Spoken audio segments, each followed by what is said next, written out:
I am Abhilash Fraizer, an Indian writer hailing from Kerala. Although I was a fiction writer and poet initially, ever since I knew Jesus, the prime focus of my writing has been faith and spirituality.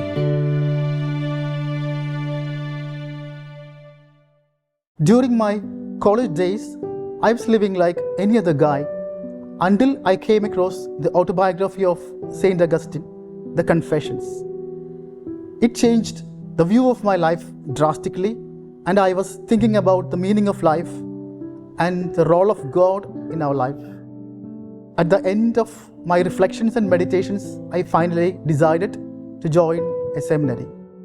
Thus, I joined the Seminary of the Carmelites in 1993.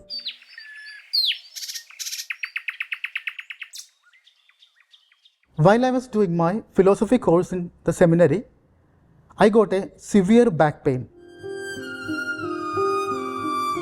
It was so excruciatingly painful that often I had to walk around the seminary at night without being able to sleep. It continued for a long time, almost for a year, and I took a lot of treatments with no cure actually, and I did not know what was the exact reason for the back pain. In the hospital, I had no clue what was in store for me.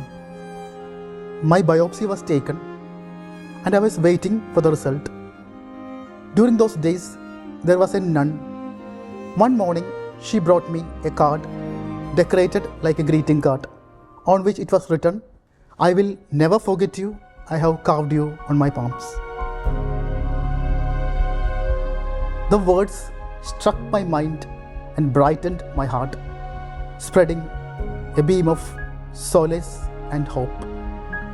A few minutes later, my doctor, the nephrologist, came with my biopsy result.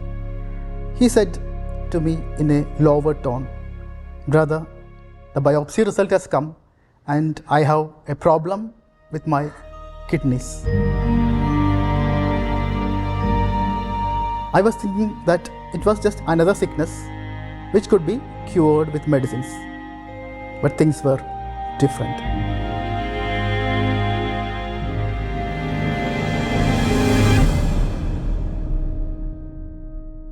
I was back in my monastery, the theology house, but often I was suffering a lot of pain, vomiting and other problems, and very often I used to skip my classes.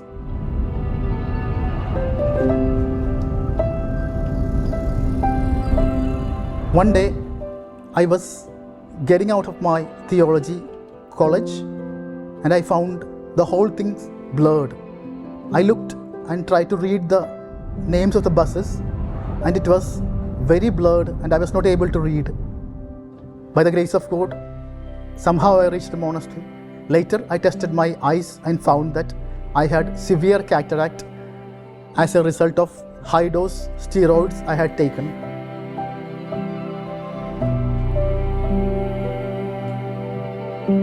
I'm Dr. Father Rajiv Michael. I'm a clinical psychologist. I'm a close friend of Abhilash, and during the theology training of preparing for the priesthood, that was when I experienced and witnessed the struggle that Abhilash went through because of his illness. He had to have different food and he had to be confined to the room most of the time. He could not engage with other companions, other seminarians. So this was a difficult time. Gradually it started becoming more and more difficult because initially he had hope because medicines and treatments, he's thinking that things are getting better. But soon the realization came that there may not be medicines for it.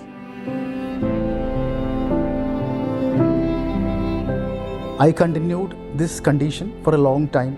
I was under strict diet, unable to eat with my other brothers, and I had a separate food without salt, without oil and a lot of other restrictions. There were days when I was allowed to take only 1 glass of water per day. When I felt thirsty, I used to quench my thirst licking ice cubes.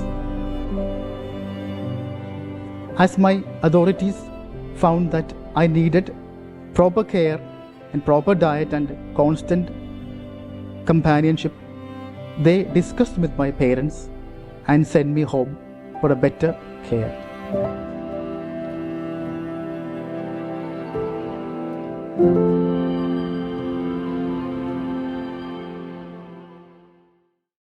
One day, I got a call from my aunt, who was a nurse in the army. She had made some research about my sickness. She told me that I was suffering from chronic renal failure, which did not have any cure. The only remedy was kidney transplantation. The world crumbled before me. I thought my life is going to end, and I fell into despair.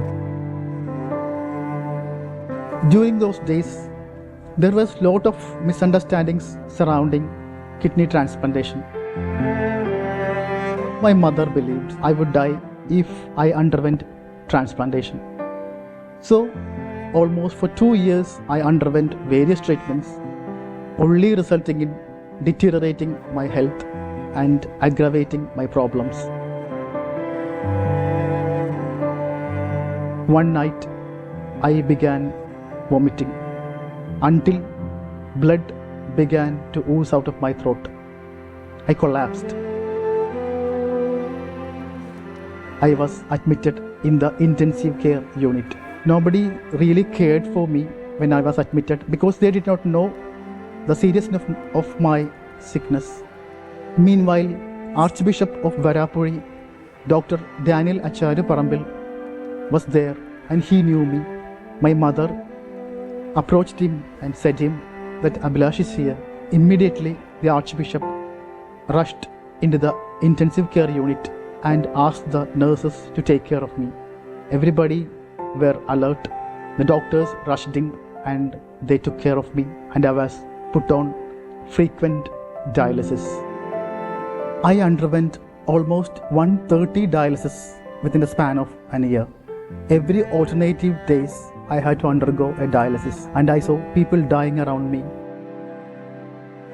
Those days, I had a musical Walkman with me, and I used to take the Walkman to the dialysis room and listen to the devotional songs which calmed my mind and filled me with hope.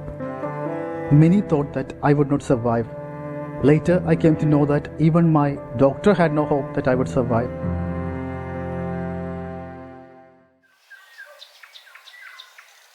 Cantando a los pastores, cantando a las agalas, cantando al monte abajo, por la veredita. Brother Abhilash came after his first profession with his mother, and we are very happy to see him. Les guía con su vulgo a la luz que radia. After some time we heard him, he's sick. And his master told us to pray for him because he's a promising candidate. My superior from here wrote to me, pray very much for Brother Abhilash, that he is admitted in the hospital for kidney transplantation. This Rani, his mother, always she's thinking of, if not he become a priest, he is a chosen person. It is true.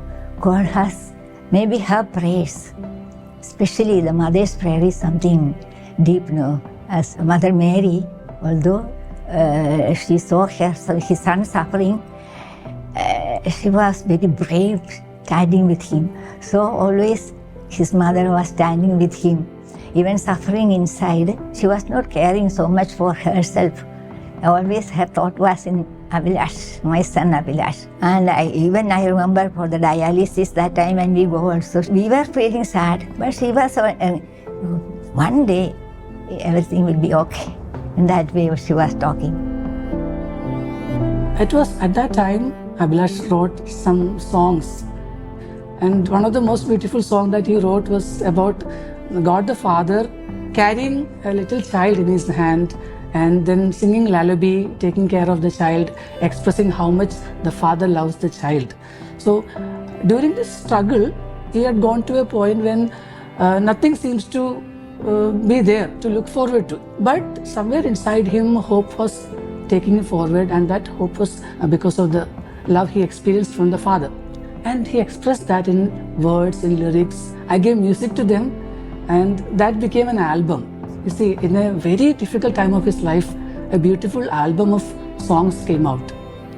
And faith guided him to stay on, not give up. When a year passed, there was a news about a new doctor who has come to Lakeshore Hospital, Ernakulam. His name was Dr. A.B. Abraham. He was a neighbor to my old home. So my mother finally agreed to take me to the new nephrologist who had come from the famous CMC Vellore Hospital. He was a very cordial man with strong faith. He said that we will try our best. The rest is in the hands of God. So my treatment was shifted to Lakeshore Hospital, and I underwent the remaining days of dialysis in that hospital. The doctor gave me every possible medicines and diet which could recuperate and improve my health. And finally, the day of my transplantation was fixed. Abhilash Fraizer underwent renal transplantation. Now it's almost 22 years.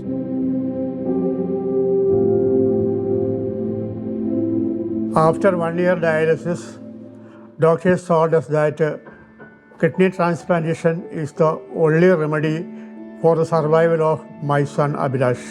They advised to find a donor. My wife, Abhilash's mother, was quite willing to give her kidney, but her kidney was not acceptable because she was a severe sugar patient.